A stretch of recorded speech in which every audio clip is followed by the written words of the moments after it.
with golden hair,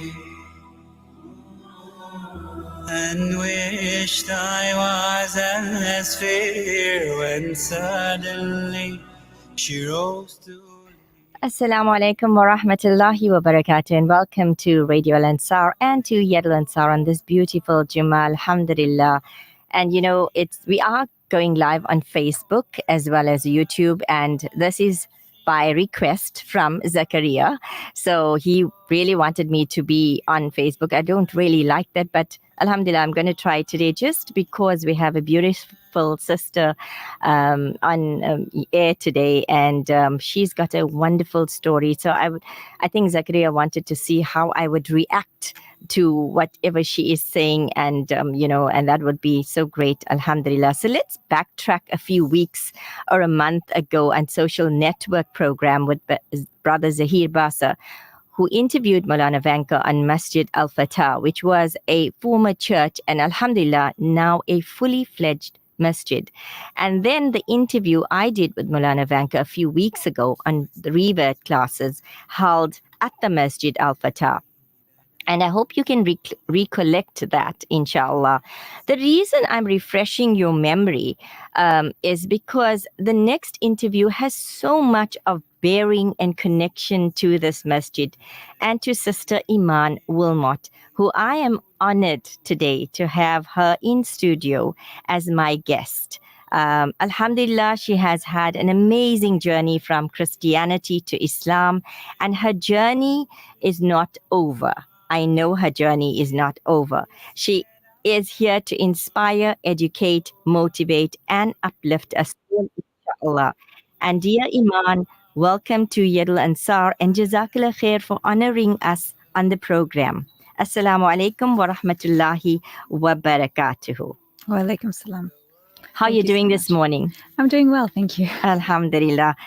And let's talk about your journey. So let's talk about what connection did you have to Masjid Al-Fatah when it was a church, and if you could highlight your life as a priest's wife and now ex-wife, and when you came into Islam. Yes, so I was married for 12 years, and out of, I think, about 6 or 7 of those years, I was married to, obviously my ex-husband was a priest, and he was a part of the very church that now is Al-Fatah. Alhamdulillah. And we served in the church. That specific building was the head office for many of the divisions of the church for each community. And we served in a few of the communities in that church. Very difficult religion, parts of the religion, because it is a denomination of Christianity. Our Old Apostolic Church is very strict, and we had to be there on a daily basis and be available to people all the time. And there was a lot of uncertainty with regards to the teachings of the church. So during the years, we had a lot of teachings and about the Bible and about the religion itself. So it was a lot of work that what got put into it. We served the communities as best we could, but there was a lot of things that I didn't agree with as well with when it came to the religion. So when I found out recently that the church had now converted to a mosque, I was beside myself, especially with regards to me reverting from that specific church. It's almost like I've done a full circle. I'm sure. Started out there and I ended up back there, but just in a different space in my life. So I was married for 12 years. I reverted in end of 2017, early 2018. And I have 4 children, all boys, and 2 wonderful. of them which have reverted now recently, alhamdulillah. So alhamdulillah. 2 have already reverted. 2 have already. And the other 2 are in between at the moment, but inshallah. We make dua, inshallah. That they will soon. So alhamdulillah. So tell us what inspired you to becoming a Muslim? I can go into a lot of detail about Please that, do. But, I would have to say I struggled a lot through my marriage, towards, I think, the end half of the marriage. And what brought me to Islam was the simplicity and the discipline and the love that was portrayed through the Quran and through the teachings that I'd listened to. And one day, a friend of mine had sent me videos on YouTube, the motivational videos, and I was dead set on researching about Islam and then going back and telling him that it was incorrect, and that I was right and Christianity was correct. And I did. I went and I researched a lot into Islam, and I watched a lot of videos, and I just couldn't find anything wrong. I really couldn't find anything wrong with it. It was so beautiful to me, and it was the way that it's given to the people. And I realized at that point, within the churches, especially in Christianity, a lot of people were never themselves. It was always, when you were in church, you are a different person completely. And then when you come out of church, a whole other person. But with Islam, I haven't come across a person that is indifferent. They always their true selves. Well, alhamdulillah, so far. Alhamdulillah. That I've gotten. And I love the fact that Islam is very factual. What you read is what you get, and there's no in between. It's no gray area, and I really love that about it.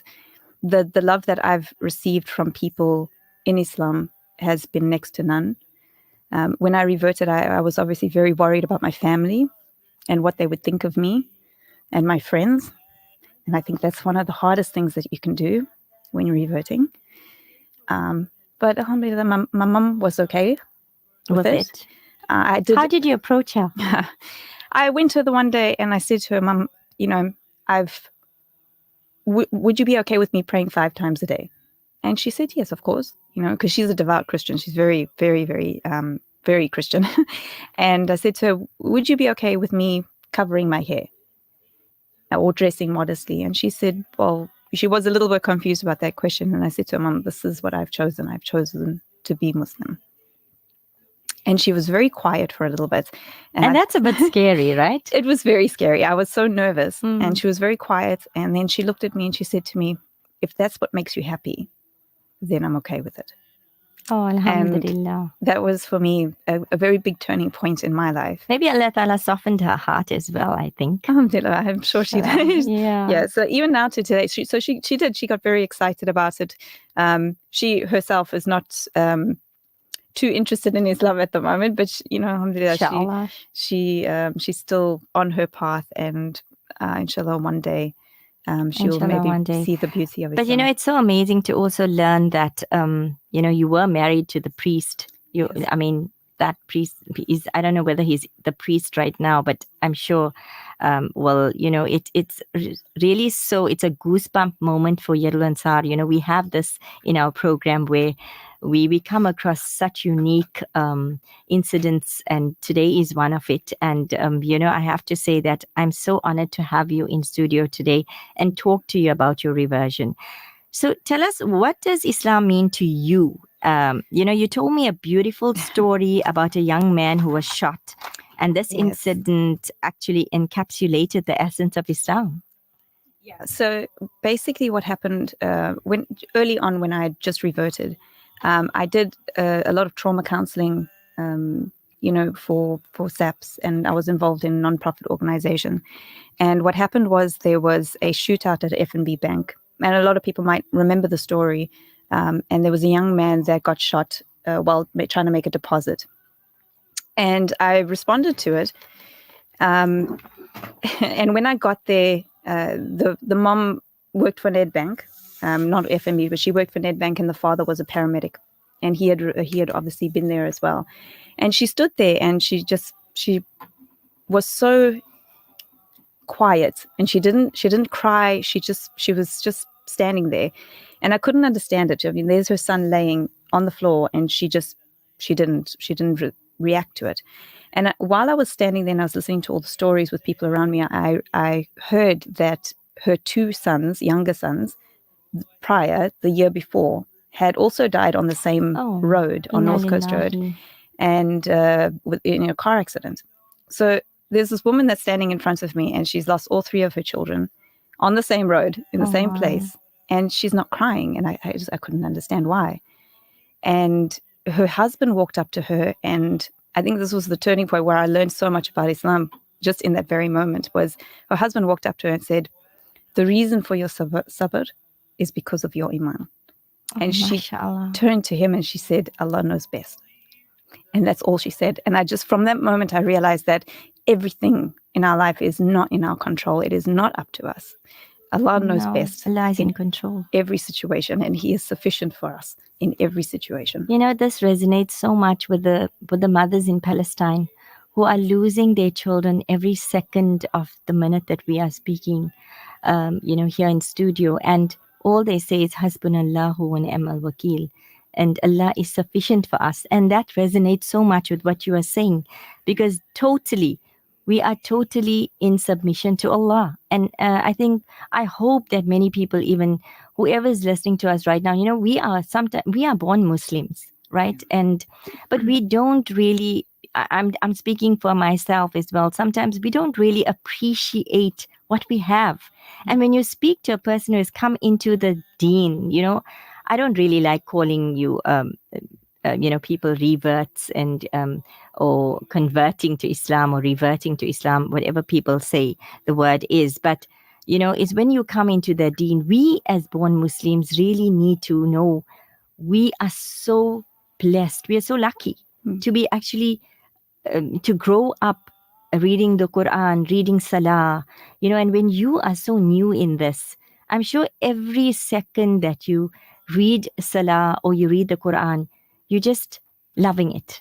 Yeah, and you're appreciating absolutely. it because you're looking at it with fresh eyes. Yes, yeah. No, it's been a wonderful journey thus far, and it's all about learning and understanding. And I fully believe that Islam is the complete submission to Allah. You have to give yourself completely and allow Him to work in your life, but also make the attempt yourself as well. So like you said, that was a turning point in your life. It was a huge turning point. At that point, when I heard her say that and I saw the reaction, I knew that this is where I'm supposed to be, and there is nobody that's going to shake me from it. This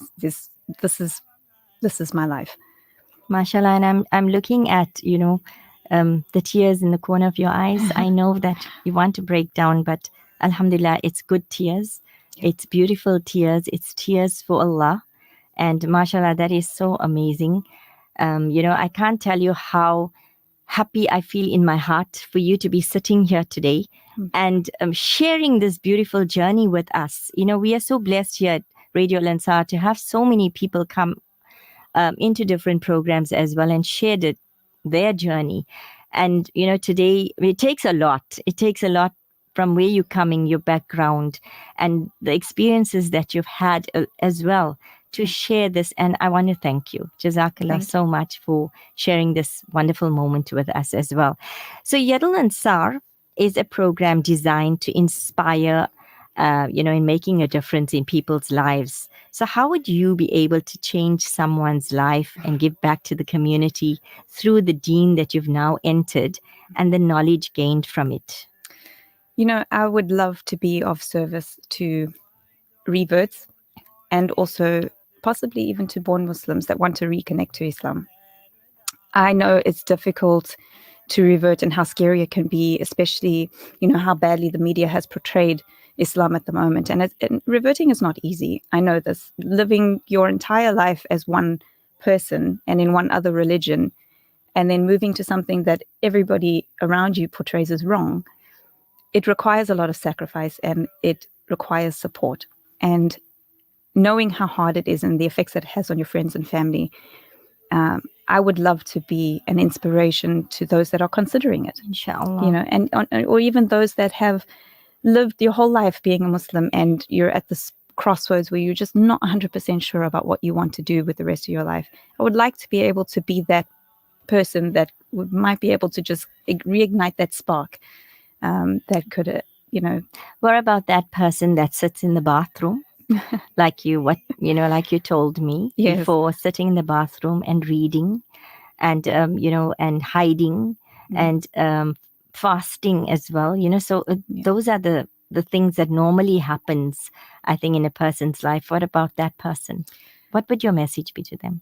I would say to them that don't be scared. Don't be scared of it, because at the end of the day, uncertainty is just fear. That's all it is. And whether you're a Muslim or non-Muslim, people are going to judge you. They're going to judge you right up until the day you die. So do what's good for you and don't worry about everybody else. Like I look at my life before I reverted and now after, and I wish that I had done it sooner. I really wish that I had done it sooner, because everything in your life should be for Islam, should be for Allah. Alhamdulillah. So Iman, your one special message to that someone who is right now uncertain and are at crossroads, like you said, about reverting. That one special message. I would have to say, you don't know what's on the other side. Take a leap of faith. After fear comes faith. I fully believe that. When you're scared and you don't know what to do, have faith. And don't be afraid what's in your heart, and don't be afraid of people. Reach out to people that you know that would be able to help you. And if you don't have anybody that's going to help you, look for us. We are here, and that's what I would like to let people know, is that you can even look for me. I don't mind. I will help as much as I can. But don't be afraid of what's in your heart. If you know that this is where you want to be and this is what you want to do, Allah make it easy for you. Ameen. Alhamdulillah. And you're just putting this, my throat is so, I am so shaking right now, because it's such an amazing moment. It's such a wonderful moment to be sharing this with you.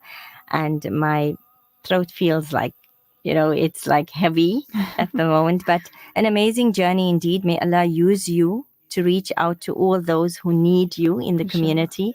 May Allah continue to increase your level of Iman and all ours as well.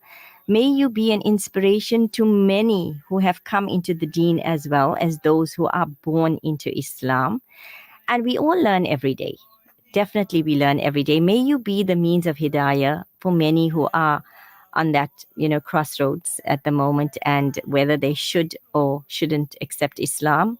And we wish you all the best in your future endeavors. And shukran for coming into Yadul Ansar today. It's an absolute honor and pleasure to have you on the program. Like I always, I'm keep saying this because it's really, really, for me, it's an absolute honor to meet you as well. And I hope that we could be friends for life, inshallah. Inshallah. Jazakallah khair. Jazakallah. And I wouldn't be giving out your number on air, but if somebody would like to actually want to get in touch with you, they can message me privately on 0843041683, and I will give you Iman's number. We are speaking to Iman Wilmot, and she has not really recently come into Islam, but she's come to Radio Al Ansar today on Yadul Ansar and to talk about her story. So all the best to you, and assalamu alaikum wa rahmatullahi wa barakatuh. Wa alaikum salam. Thank you so much. You're most welcome. So that was Iman, and inshallah, we hope that this interview, really inspired some of the sisters or the brothers, by the way, who would want to accept Islam and come into Islam. And if you had any doubts, there shouldn't be any right now after speaking to Iman. So Jazakallah khair for that, for listening in. I hope that this interview has moved you as well as it has me. Right. So we're not going to say too much more now. I'm just going to go for a little break right now. And then inshallah, when we come back, we're going to be talking about the specious time of Hajj and Qurbani with Outreach Department. I have 2 legs, the world is mine.